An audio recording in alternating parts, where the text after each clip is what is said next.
Somebody just said congratulations. That's because about 2 minutes ago, the vote was closed confirming Rob Cekada.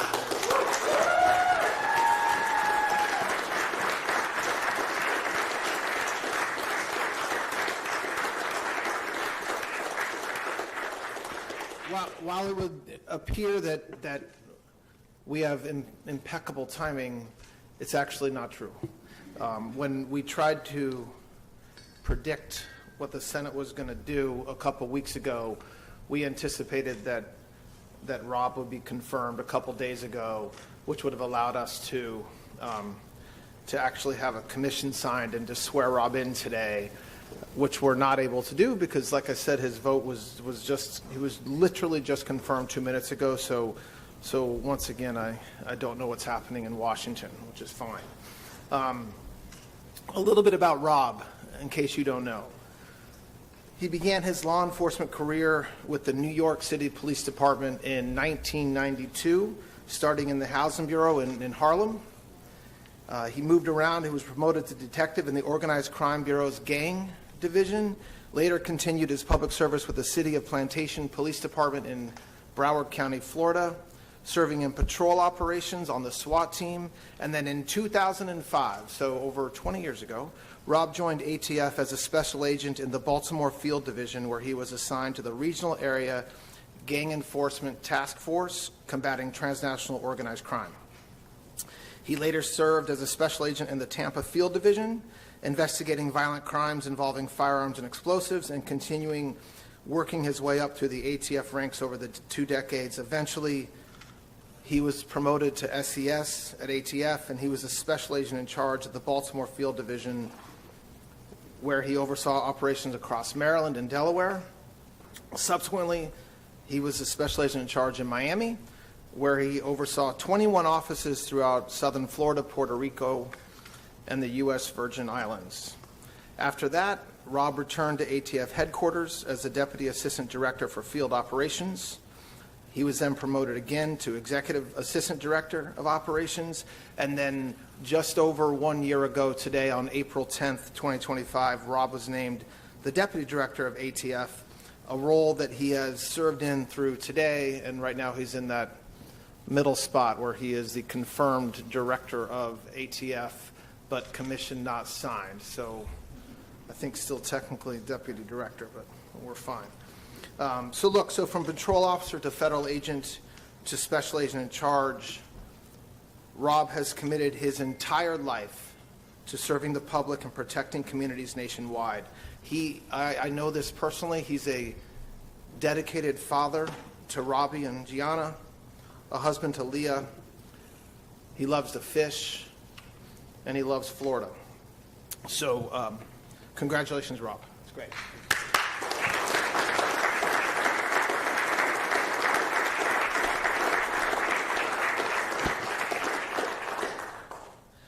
I also want to take a moment to thank Secretary Dan Driscoll, who has been serving for over a year as the acting director of the ATF, and he's also the Secretary of the Army, as most of you all know.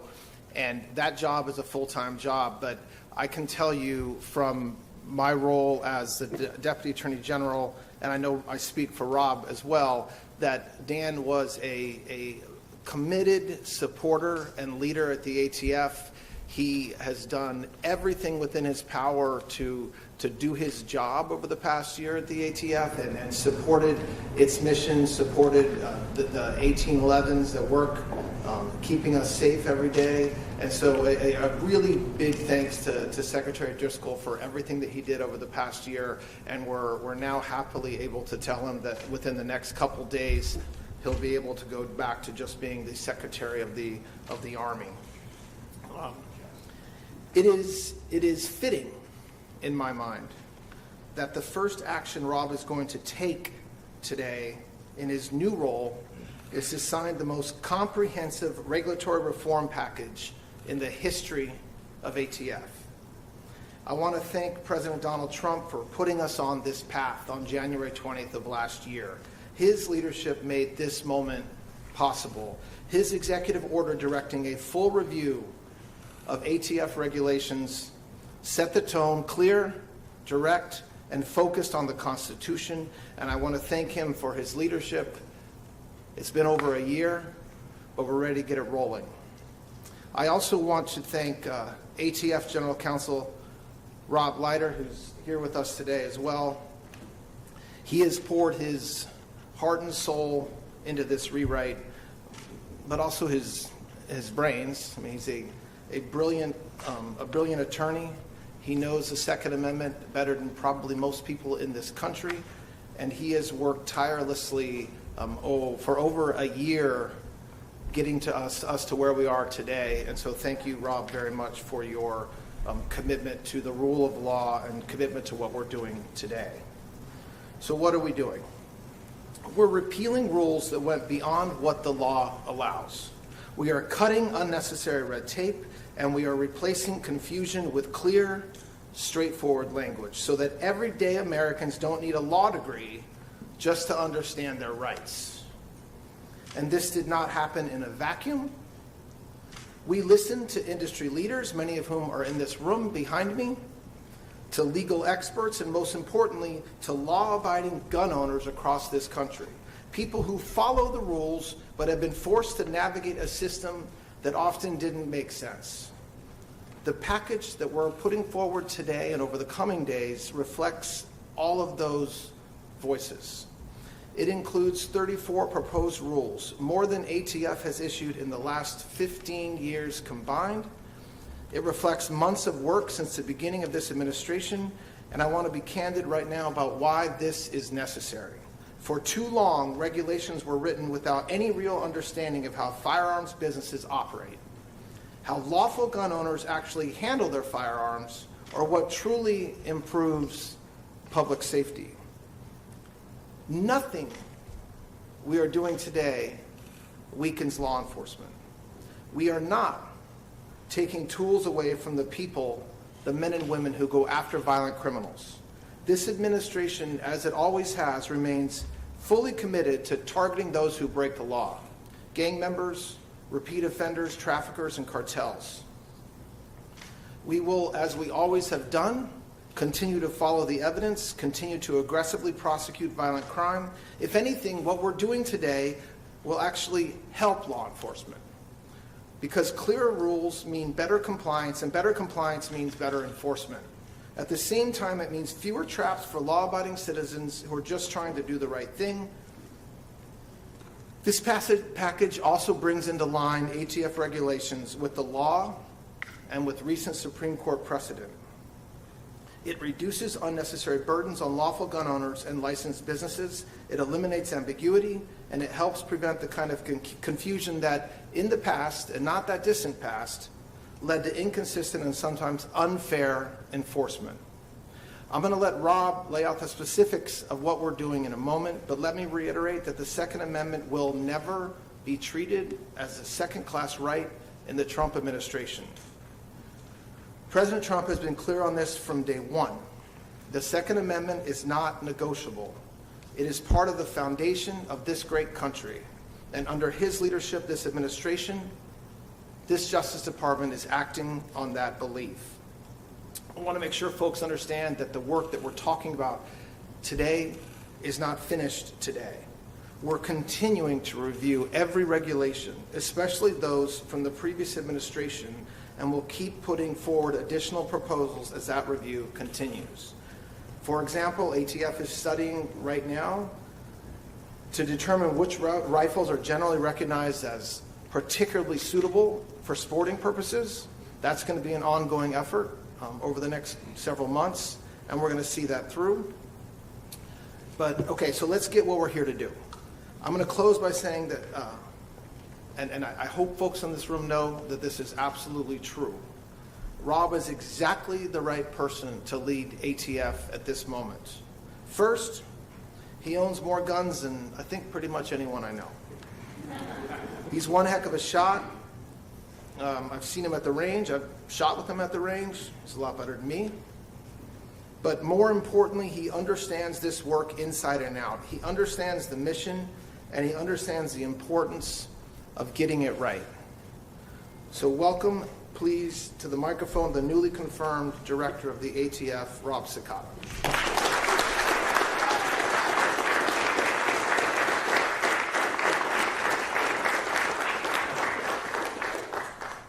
Good afternoon. Thank you again to President Trump, the Acting Attorney General, and DOJ for their leadership and partnership. Today's a great day for ATF, DOJ, and a great day for lawful gun owners and federal firearms licensees, and a great day for all of America.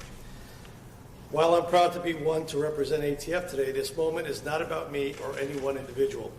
Credit for today goes to the entirety of DOJ and ATF teams, their regulatory teams, legal teams, administrative and operational staff.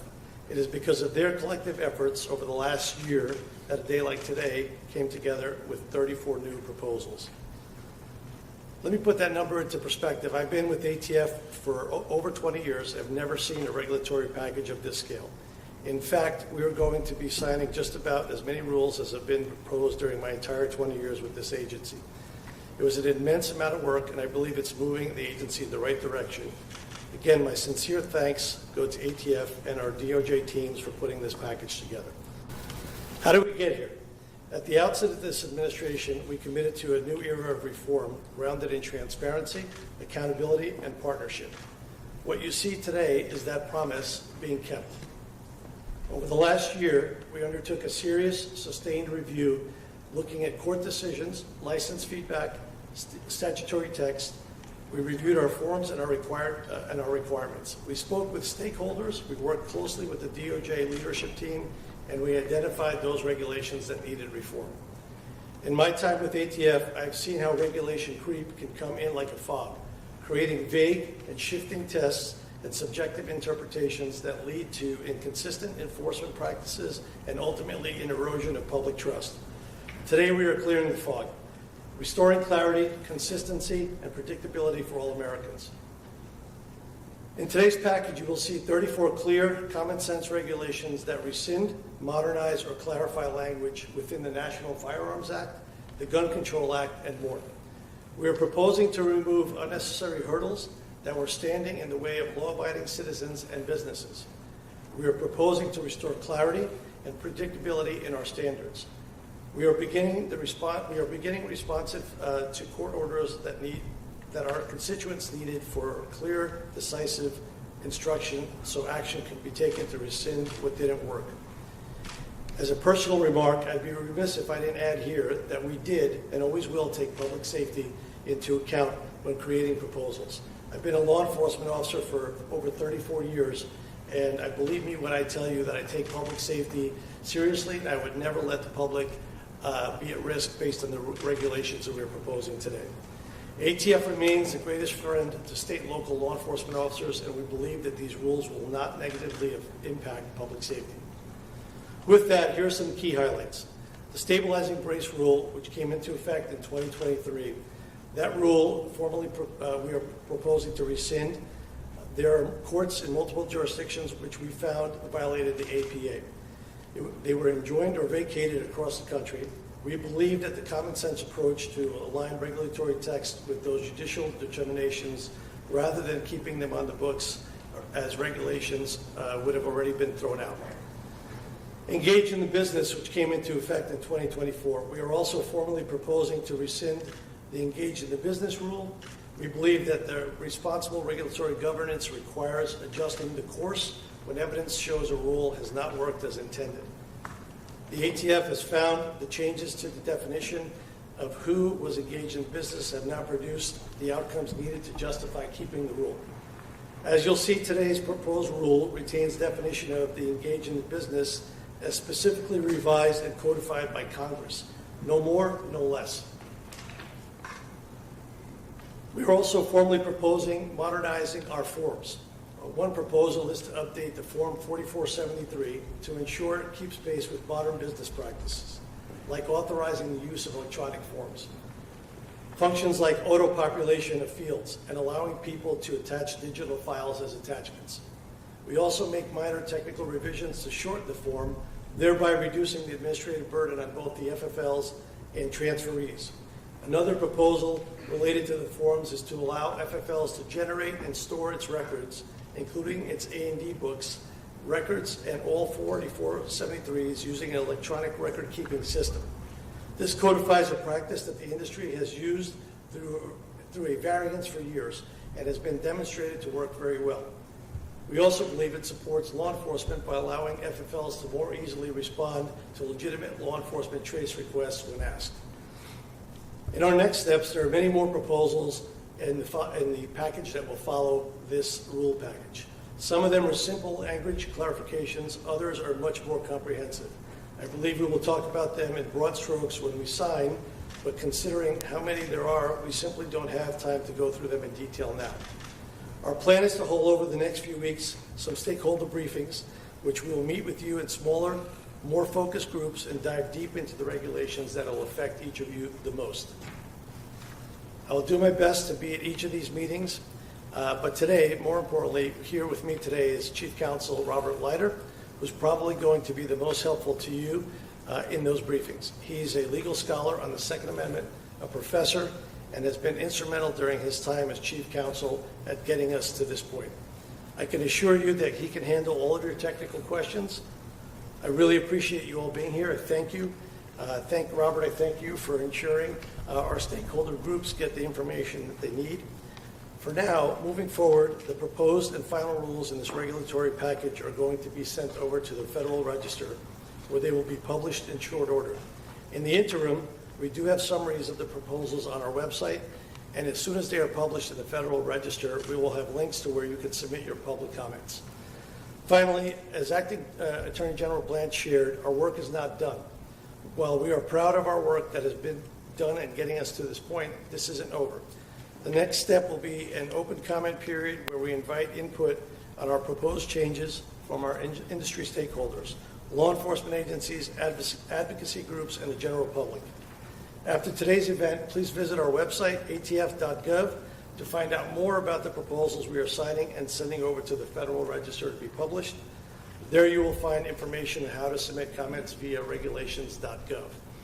And as Acting Attorney General Blanche shared today is just the first package of proposals to be released. We will work closely with the Department of Justice to continue to review our rules and ensure they are modernized to reflect current practices, to adhere to court rulings, and ultimately to reduce unnecessary burdens on law-abiding citizens and businesses. With that, let's get started with signing.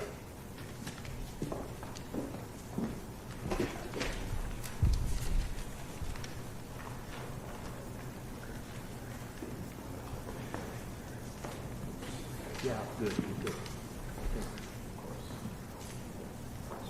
All right, the first group of regulations repeals regulations that are inconsistent with law, including the engage in the business rule and the stabilizing brace rule, as you mentioned. All right. Second group is clarifying regulations that are clarified. So these are going to clarify, for example, who is adjudicated for purposes of the mental disability to prevent the disarming of veterans.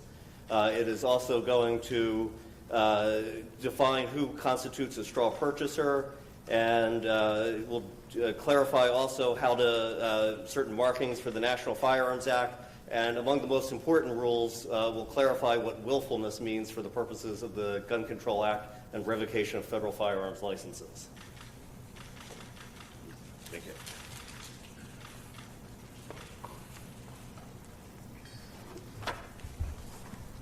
All right. This group of regulations will modernize the current regulations. So it includes a new 4473, which is the firearms transaction form, which will be simpler and less apt of making the kinds of paperwork errors that resulted in the zero tolerance policies of the prior administration.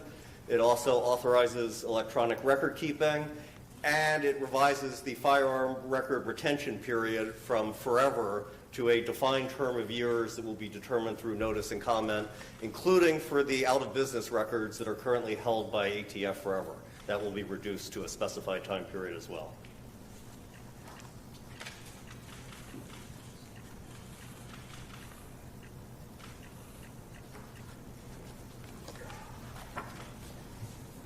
All right, the next group of regulations will align ATF regulations with the law.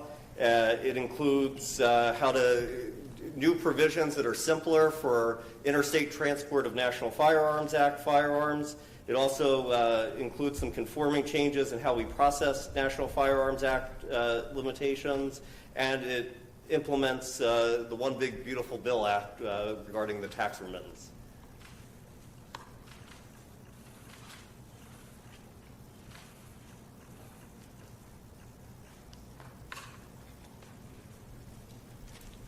All right, and the final group of regulations reduces burdens on law-abiding gun owners.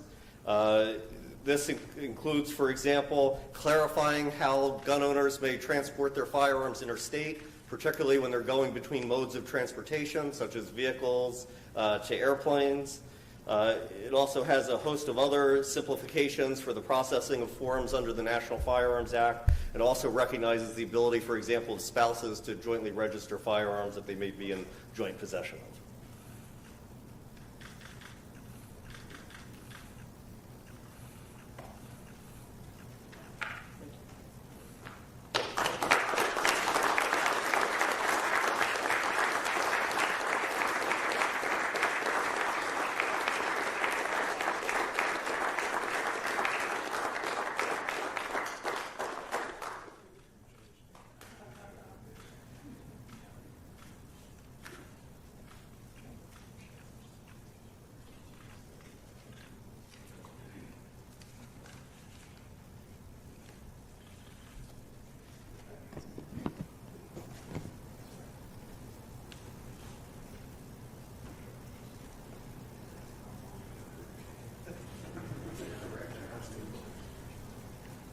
All right, thanks a lot, Rob, and thanks to our newly confirmed director of the ATF. I'm happy to take some questions. I know there's a lot going on. I want to try to keep the questions at least primarily to the reason why we're here today. So the ATF regulations are the recent confirmation of the director of ATF, but we're happy to take some questions. Go ahead. The rollbacks are very popular. Can you just speak up just a little bit? The acoustic's not great. These rollbacks are very popular with gun rights organizations, but at the same time, the Justice Department is still in the works of planning gun control provisions, like disarming people who are likely to use marijuana or those who have other non-violent drug convictions. Is the Justice Department reconsidering at all how it will approach non-violent gun cases? Yes, of course we are. So we've been doing that for a year and 2 months. Every case is different. The facts leading up to where we are in a litigation is different, whether we're at the district court level, whether we're at the Court of Appeals, the basis for the district court's decision. And so it's not rational or it's not possible for us to just unwind on a given Monday. We just recently got out of a case 2 weeks ago that had been pending for a long time. And so I think that we've recently argued some cases in front of the Supreme Court. We've had some cases in the Court of Appeals, and this is something that we're looking carefully at case by case to make sure that we are doing the right thing consistent with the Constitution, consistent with the Second Amendment, consistent with this administration's priorities. And so, yes, it's not as smooth as a single day, but it's also not as clunky as taking forever. And a second question for you, sir. How do law enforcement since the fire was caught that they were Secret Service officers on Saturday night? So I understand that there is shocker leaks around that. But I'm not going to get ahead of the work of the law enforcement. It would not surprise me if it turns out that that our Secret Service agent was shot by the individual who's currently been charged with that crime. But that is something that would be wildly inappropriate for me to comment on beyond saying just that. Just because when we know something, I'm sure that we will let the folks know. But I just want to get that right instead of speculate. Alex. My question is actually for Rob. Congratulations on your... Sorry, which Rob? Scott? I was deferring to him. Congratulations on your Thank you, sir. confirmation. I guess my question, a lot of Second Amendment advocates have been pushing for a lot of these regulations. Many of them also pushing for the full abolishing of the ATF. I guess as you take on this role, what is your best defense of ATF's continuing its business? And then I'll have an off-topic after that. Sure. I won't speak for all of them, but I think we have a very good relationship, despite what may go on publicly. We all have to be, I guess, part of a show publicly at times. But I will say that we've all been able to have very good discussions about what their concerns are as to what our concerns are relating to public safety and maintaining a balance without actually using public safety as a crutch to use as an excuse to infringe on someone who is a law-abiding American citizen and us infringing on their Second Amendment rights. I think ATF has historically, and I can say for sure over the past year and a half, under this administration in particular, we've been 1,000% focused on violent criminals and looking to hold people accountable for crimes they commit using firearms illegally or crimes that involve arson or explosives. And we will continue doing that. So, sort of related, Second Amendment, First Amendment question, obviously, in light of yesterday's indictments. I wonder if it's the Justice Department's position that anybody who posts the numbers 8647 is subject to potential investigation and potential criminal charges. Look, every case is different. Every threats case is different. And so that means that there can, what does that mean? That means that the nature of the threat, the person who makes this threat, and then the investigation around the threat. And so you cannot, it would be ill-advised for anybody to compare a particular statement to another statement that appears similar when there's been a thorough investigation. Nobody in this room has any idea what happened during a grand jury investigation between May 15th and yesterday. And so that's reflective of the work that the FBI, the Secret Service, the U.S. Attorney's Office in the Eastern District of North Carolina did. And so you know that every time that's posted, that number is posted, you know that every time there is a threat against the president, it doesn't necessarily lead to an indictment. It depends. It depends on the investigation. It depends on all kinds of factors. And so it's not, people should be very wary of threatening the life of President Trump, because that is a crime. Full stop. Okay? Now, whether it's a crime that we will ultimately charge, depending on, you mentioned the First Amendment, sure, or other investigative steps or things that we learn or things that we uncover from talking to witnesses, reviewing evidence. So I on the one hand, the fact that people are questioning why we would be, that there should be no doubt you cannot threaten the life of the President of the United States. Can't do it, okay? And so beyond that, I'm not going to comment. We've had an indictment returned by a grand jury in North Carolina. I think my understanding is Mr. Comey appeared in court in Virginia today. I'm not sure the schedule will be on that. I haven't caught up to folks about that.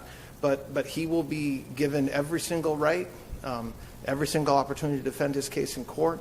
And the U.S. Attorney's Office should be given every single right to do exactly what they have a right to do as well. Other questions? Yep, ma'am. Can you explain the timing of today's announcement?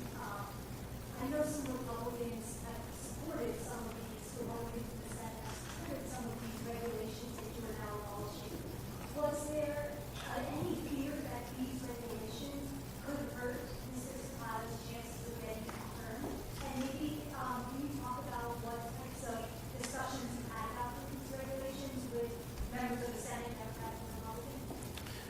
The timing, I said this in the beginning, I wasn't making it up. It's largely coincidental. I mean, we scheduled this a couple weeks ago. Once we were ready to roll out the regulations, I had hoped that the math would line up so that there could be a signed commission today. It turns out not only is there not a signed commission, but he was confirmed literally moments before we walked out. That's, welcome to Washington. But as far as, yes, of course we talk to members of Congress on both sides of the aisle, people who are for these regulations, people who are against these regulations. That's our job. And what we are trying to do, and what I think what Rob Leiter did, what the ATF did, working with the Department of Justice, is to bring these regulations into a place where they need to be, whether it's compliance with the Supreme Court, compliance with the law, catching up to modernization. I mean, you had situations where that were just, you heard us talk about it in big terms, like we're just allowing for the filing of electronic forms.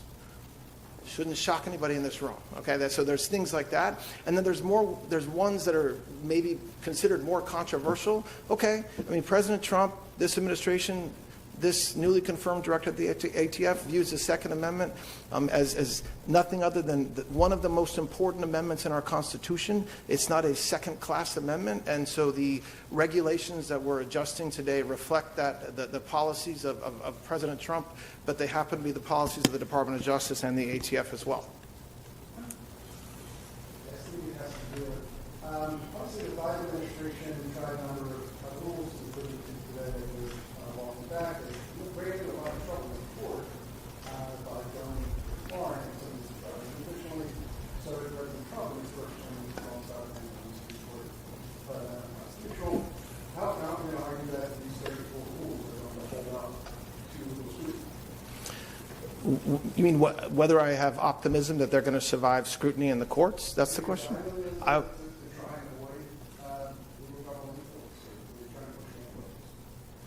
I mean, look, I went and found the smartest guy in the country who clerked for Justice Thomas and asked him to make sure that we put together regs that are not only consistent with the Second Amendment and our priorities, but also going to hold up in court. I'm confident. I think there's a lot of litigation that's ongoing. The Supreme Court has a couple cases pending right now that we'll get before the end of this term. There's a lot of folks behind me that will let us know if we're doing something wrong or if we're doing something right. There's a lot of folks out there, advocacy groups, that'll do the same thing, and we'll go from there. All right, I'll just take one more question.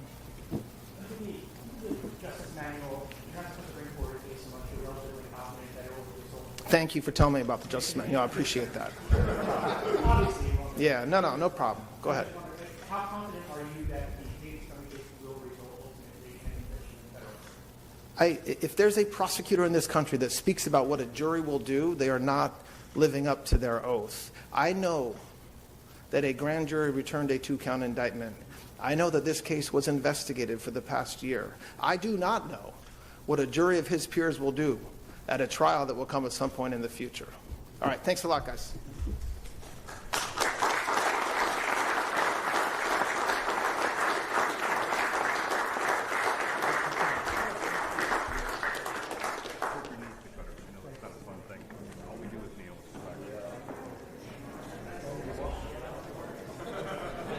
Thank you, guys. I'm sorry we bumped your thing. I'm sorry. No.